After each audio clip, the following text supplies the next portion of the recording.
Hi everybody, my name is Patrice Johnson and this is A is for Alien podcast, T is for Tangent. And this of course is the show where the host has been voted the most inconsistent podcaster on the internet for the third week in a row.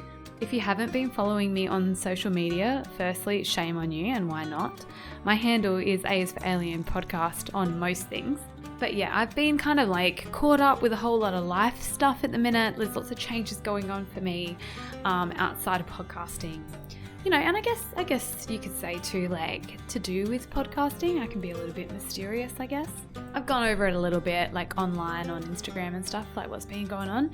But I won't harp on about it in the first 5 minutes of this podcast. If you're interested, I might do a little outro on like what's been going on and whatnot, if you're interested.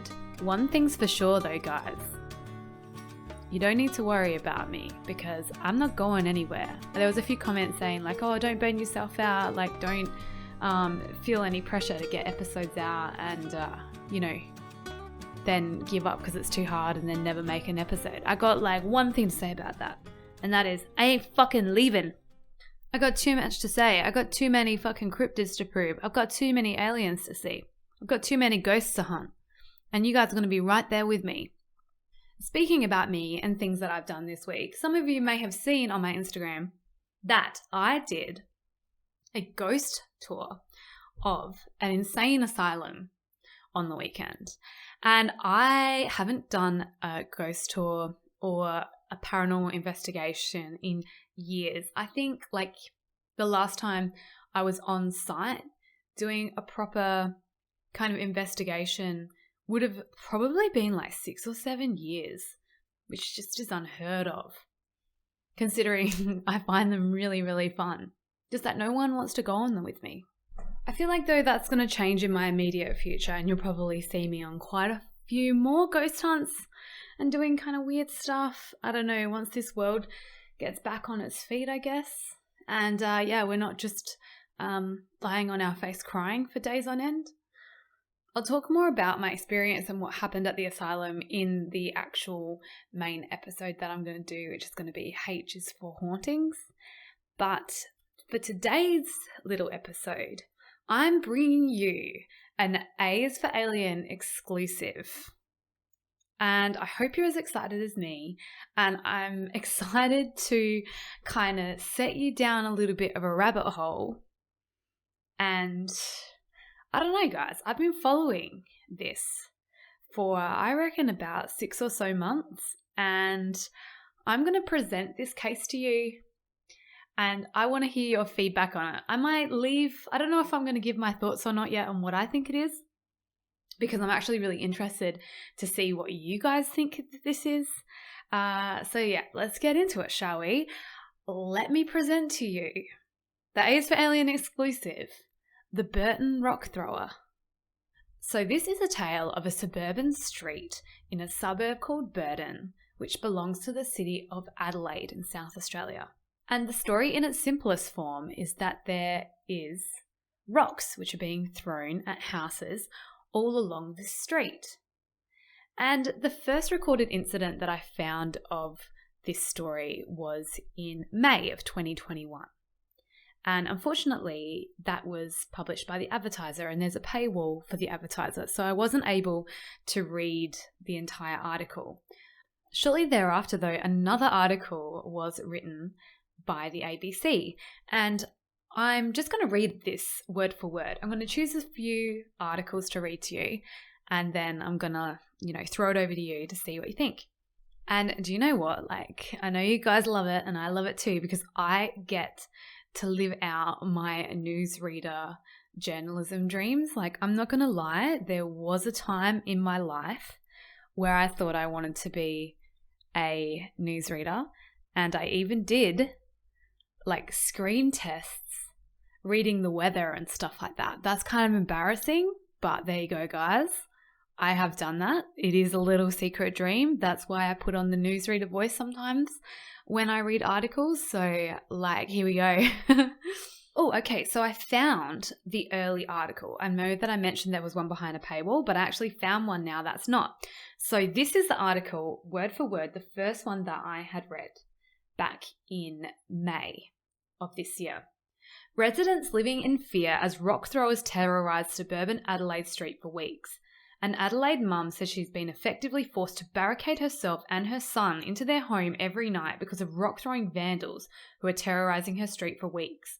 Residents of W Drive at Burton near Salisbury in Adelaide's northern suburbs say they were subjected to a nightly barrage of rocks landing on their homes and cars and are concerned about the risk of serious injury to themselves and their children. One local resident said that she was hit in the head and that some of her neighbours have been temporarily forced out of the street because of the threat to their safety as well as the psychological trauma. Police suspect the projectiles are being thrown by children hiding in dense bushes and wetlands on one side of the street, but so far have not identified any subjects. Local resident Tash told ABC Radio Spence Denny that she was again forced to take cover inside her own home after being targeted again last night. I got home from work at 7:30 p.m. As soon as I stepped out of my car, boom, boom, rocks, she said. Straight away, I called the police. Yep, we'll send a patrol. I didn't see a patrol at all. I'm tired, I'm drained from it all. I have additional needs child who's petrified and he doesn't want to be here. He's wetting himself now, oh that's sad, which he hasn't done for months, asking us to leave. He doesn't want to walk outside the house. He's scared of he's going to get hit on the head. I have to make sure my whole house and all the roller shutters are down, doors are locked to make him feel safe. 2 weeks ago, I was hit in the head when I went to the wetlands to try and approach these people. That was the night it took 2.5 hours for the police to get to us. Residents forced to flee the street. Salisbury Deputy Mayor Chad Buchanan said he was on site with local residents on Tuesday and said one encounter measure was cutting back shrubbery to remove the hiding places. The other thing we must do, and will be doing soon as we can, is to source cameras to roll out some portable CCTV. Mr. Buchanan said the council would continue to lobby for more police resources to be allocated. Tash said another local, Ida, had been forced to temporarily flee the street and stay with a friend.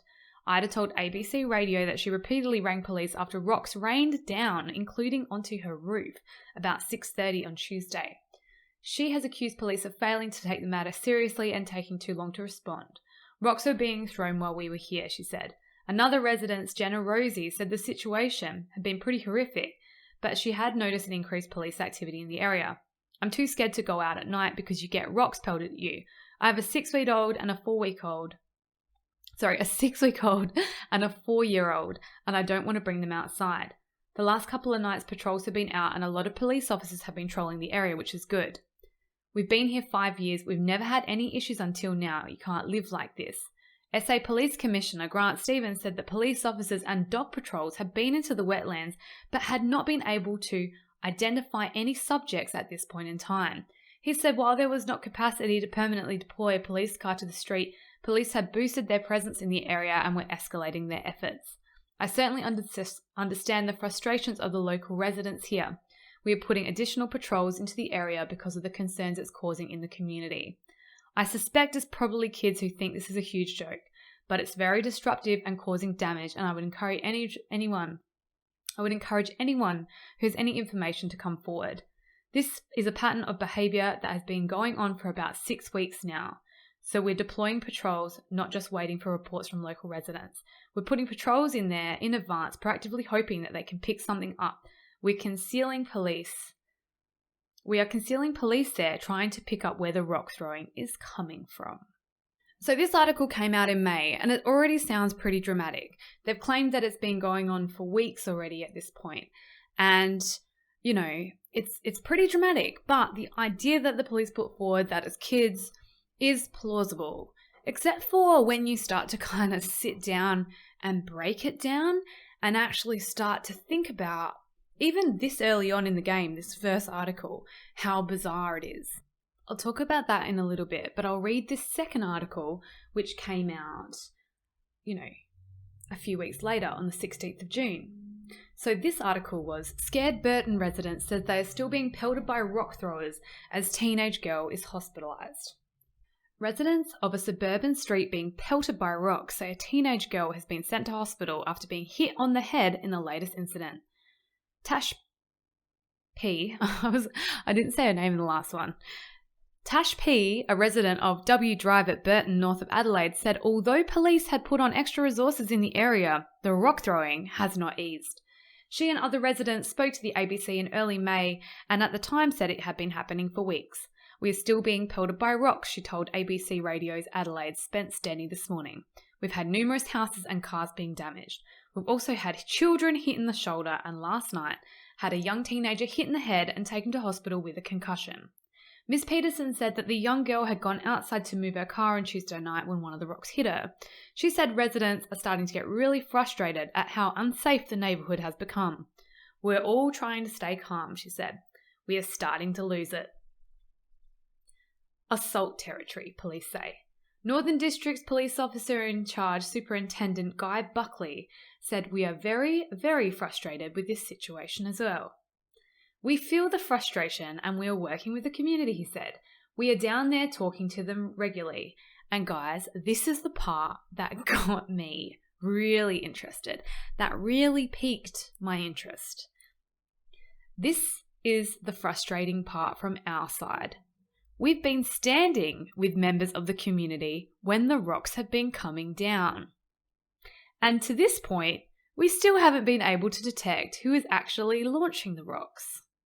So this is the police officer in charge, Superintendent Guy Buckley, saying on the record that he has had police officers standing there with residents talking about the rock throwing when rocks are being thrown at the police officers. And then the police officers try to see who's throwing the rocks, and when they go to look who's throwing the rocks, they don't find anybody, they don't see anyone running away, they don't hear anything. Superintendent Buckley said that news of someone being hospitalised meant that the issue had moved into the category of assault. "We don't know the motivation of the individual or the individuals who are doing this," he said. "In our eyes, the behaviour is significant, it's extreme and it's ridiculous, and I don't know what they're trying to achieve with what they're doing." Although he could not talk about exact tactics, that was in air quotes, although he could not talk about exact tactics officers have been using, Superintendent Buckley conceded what they had tried so far had not been successful. He said officers' work was ongoing in the area and they would continue working with the community members, with additional resources, including from other agencies, being explored to help solve the issue. What does that mean? Like, including from other agencies? The motherfucking FBI?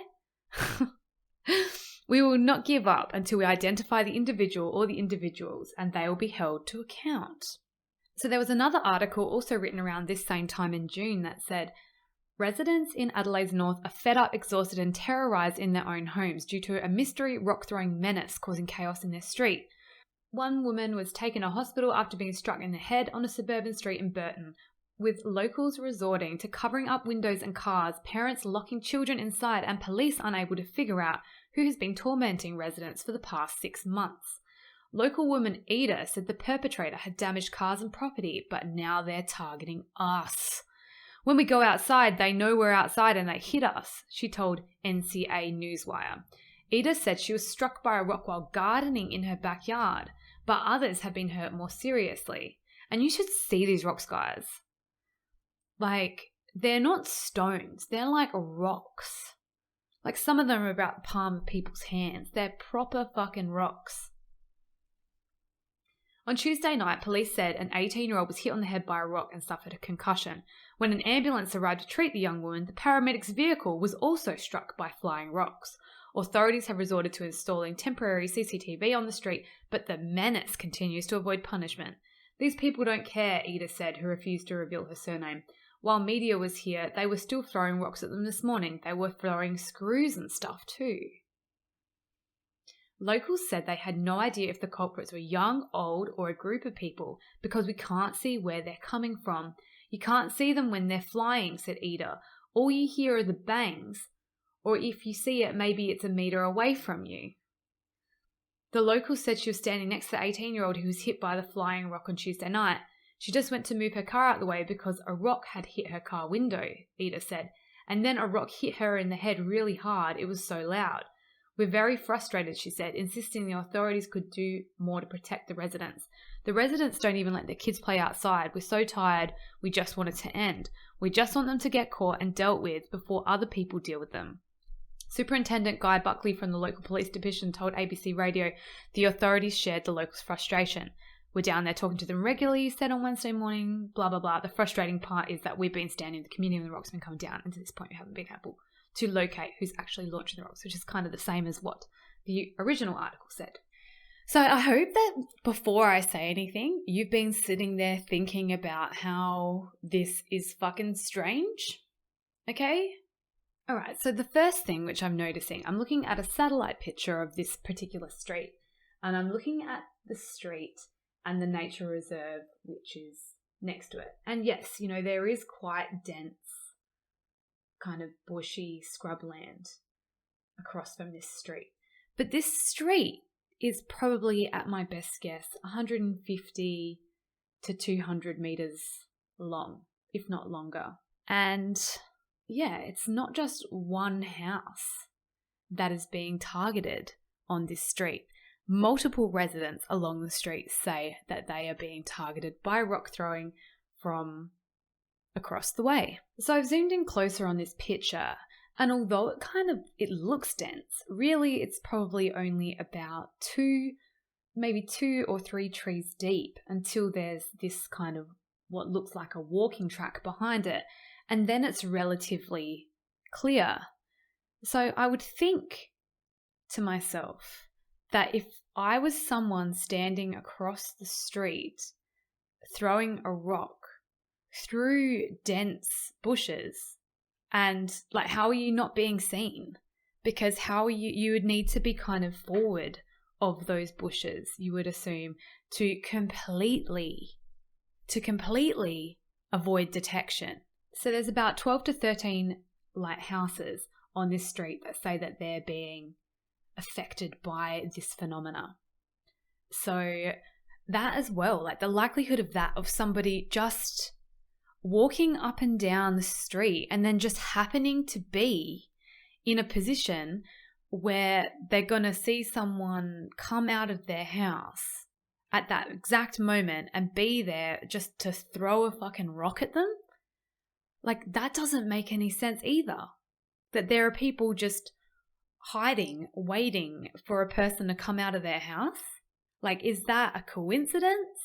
So let's talk about the size of the rocks as well. Originally, when I heard about this case, I thought that they were going to be like small, kind of like river pebble size, because that made me think, oh yeah, you'd probably be able to launch a rock that size kind of easily. But these rocks that people are showing, they're like the size of a palm.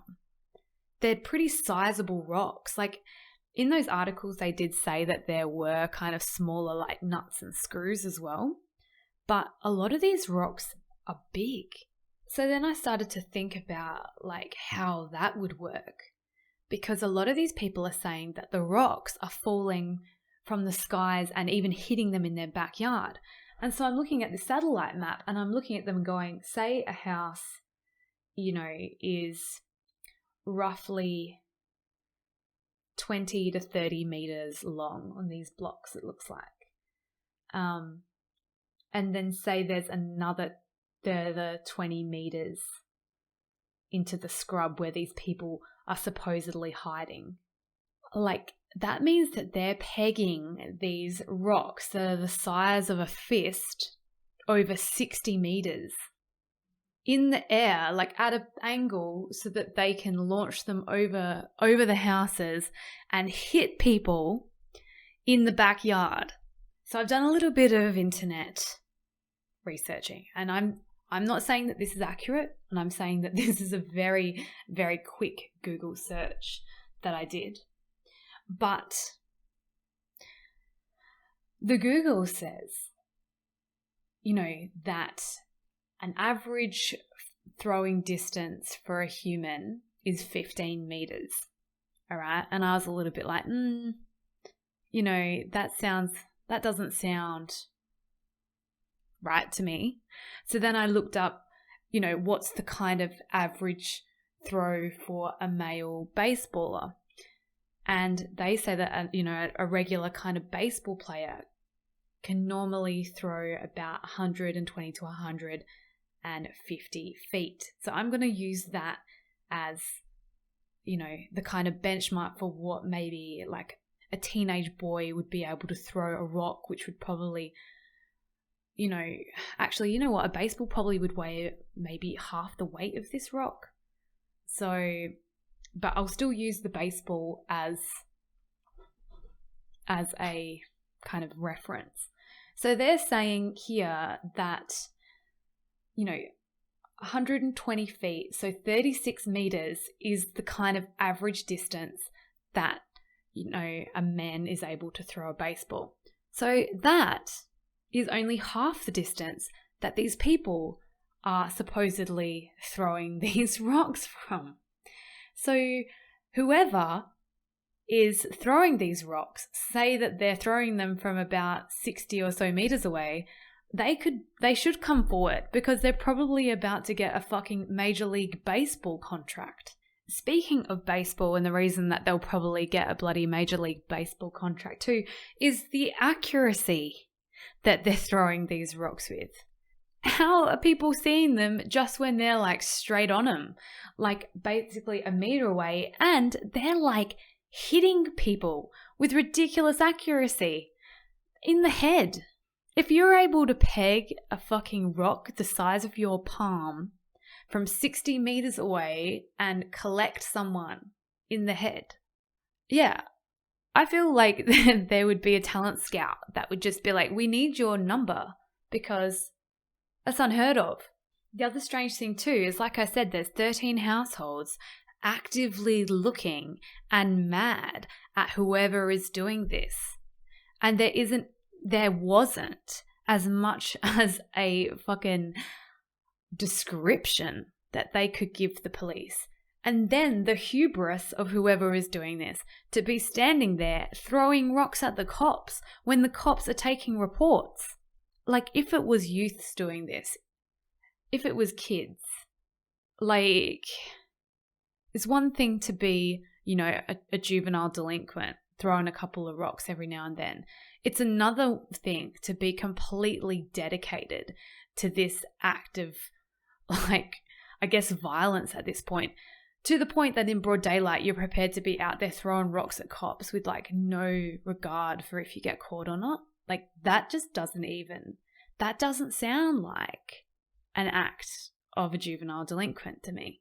Okay, so this brings us to the past month, when I read a news article that said police arrest 2 over rock throwing in Burton. Residents in Adelaide's north are hoping the reign of terror is over after 2 alleged rock throwers accused of terrorising the neighbourhood for months were charged by police. Last month, a woman was taken to hospital after being struck in the head on a street in Burton, with locals resorting to covering up windows, like blah, blah, blah. We've already heard all of this. The temporary CCTVs, they didn't help, blah, blah, blah. But now police have arrested and charged a 33-year-old man and a 46-year-old woman. Police said several complaints have been reported in the last few months over rocks being thrown at homes and cars. Northern District Police deployed a number of resources to the area over recent months, including Dog Operations Unit and Pole Air. So they are saying here that they used canines and Pole Air, which is like the helicopters, right, to try and find whoever's doing this, in an effort to apprehend the people involved in this dangerous behaviour. The result of the investigation into the incident, 2 people have been arrested. A 33-year-old from Burton was charged with 2 counts of throwing a missile to annoy. He was released on bail and is due to face Elizabeth Magistrate Court on August 13th. The older woman from Burton was charged with 1 count of the same offence and released on bail. She will face the Elizabeth Magistrates Court on August 16th. Alrighty, so, not to be outdone though, the strange thing about it is, 5 days ago, the man who was accused of the rock throwing has come out and proclaimed his innocence and actually claimed that he himself is a victim of the Burton rock thrower. A man accused of throwing rocks in Adelaide's northern suburbs says he is not responsible for a spate of dangerous incidents over recent months. Matthew S.D. has been charged with 2 accounts of throwing a missile to annoy in W Drive in Burton in July. Police have been trying to find the person responsible for a spate of dangerous and damaging rock throwing, blah, blah, blah. And it goes on about how they used the helicopter and the dogs. They announced last month they had arrested 2 people in relation to the incident in which a number of people in the street were injured by rocks, including a teenage girl who was taken to hospital. But outside court today, Mr. Dowden said he was charged over a separate incident, a confrontation with a 46-year-old woman who is also facing court charged with throwing a missile to annoy. And he says, "I'd like the public to know I'm 100% innocent and the rock throwing is still currently happening at this stage," Mr. Dowden said. "Windows are being broken. I've done everything in my power to try and help my neighbours fix their cars, fix their tiles, and the neighbours know exactly what the situation is at the moment." Mr. Dowden, a panel beater, there you go, there's a little bit of maybe that's some motivation. Anyway, Mr. D, a panel beater, said he'd also been a victim with the rock striking him in the neck when he was outside fixing a car. "My anxiety's been through the roof. I've been sick, not eating properly," he said. "I've had days off work, sleepless nights, everything. You have no idea. My dog, her head's been split open, windows smashed, my car window's been smashed, everything." Police continue to patrol the area. Numerous cars and homes were damaged in the rock throwing spate, but police and residents struggled to identify those responsible. After the arrest in July, Police Commissioner Grant Stevens said patrols will continue to watch local streets. "I'm hoping that this brings this particular episode to an end. People who live in the area can get back to their lives and stop worrying about this. We're going to keep a close eye out to make sure that we've tidied up this as much as we can." So, yeah, the guy says that the incident that he was charged with was like a completely different incident. And, that makes sense because you think that if they thought that he was the guy who was throwing the rocks that hit the girl, he would have been charged with assault and not just throwing a missile to annoy, especially if he's caused damage to people's houses and property. So the evidence against him being responsible for all of it must be pretty weak. All right, so now for the fun part. So I have my theory on this, and I don't know, I just want to hear what your guys' theory is first. And I think maybe when I do the next proper episode, the H is for haunting, I'm going to start off and kind of respond to it and do a little bit more of an in-depth kind of explanation as to the reasons why I think it could be what it is. But I do want to also tell you in the comment section. So come and chat with me in the comment section. Tell me what you think this is, because, all right, so spoiler alert is I don't think that this is human, but I'm not saying what it is or the reasons why I do, because I want to hear what you guys think, but I don't think that this is kids in the bushes throwing rocks at people. All right, and I'm going to leave it at that. All right, spoops and spoopettes, this brings us to the end of another episode of T is for Tangent. Thank you so much for joining me on this. Thanks for your patience as I have my existential crisis. That's what I was going to just tell you about. This week's been really hard for me. I think it's getting to the pointy end of all the COVID fuckery that we've had to put up with. And some days, you do actually just have to stay in bed for 4 days out of 7 just so that you can reset your mind. And the reason that I'm telling you this is because, I fucking host a paranormal and unexplained phenomena podcast. So if there's one thing that I hold supreme, it's the truth. So I'm always going to be real with you guys about things that are going on in my life because, it might just be the difference to somebody when somebody like me can turn around and be like, yeah, you know what, actually, I've been really fucked up this week. And it's okay to be fucked up, actually, because we don't have to normalize suppressing our emotions or, feeling like we have to act like we've got it all together all the time, because the reality is that that's the happiness trap. It's actually fucking even more abnormal to be constantly happy all the time, especially when we're in dark days such as this. So this is just me checking in saying you don't have to worry about me, I'm fine. This is just a normal kind of up and down and what's to be expected for the kind of things that I've been going through in regards to my work. That's all. That's it. Don't have to worry about me. I'm going to be fine. I'm pushing through it. We're going to have the best fucking festive season ever. We're moving along quickly into Halloween times. You know, we're going to be pumpkin spice latte flavored everything, baby. Just keep your eyes on the prize. I can't wait to hear what you think about this Burton Rock Thrower fuckery which is going on. Please have a look into it. Let me know what you think in the comments. Let's have some fucking fun down there. I love chatting to you guys. You know, always feel free to send me a message, send me a fucking comment. Let's talk about some weird shit. I love you all, my spoops and spoopettes. And yeah, I'm gonna catch you on the flip side. I'll see you soon. Bye.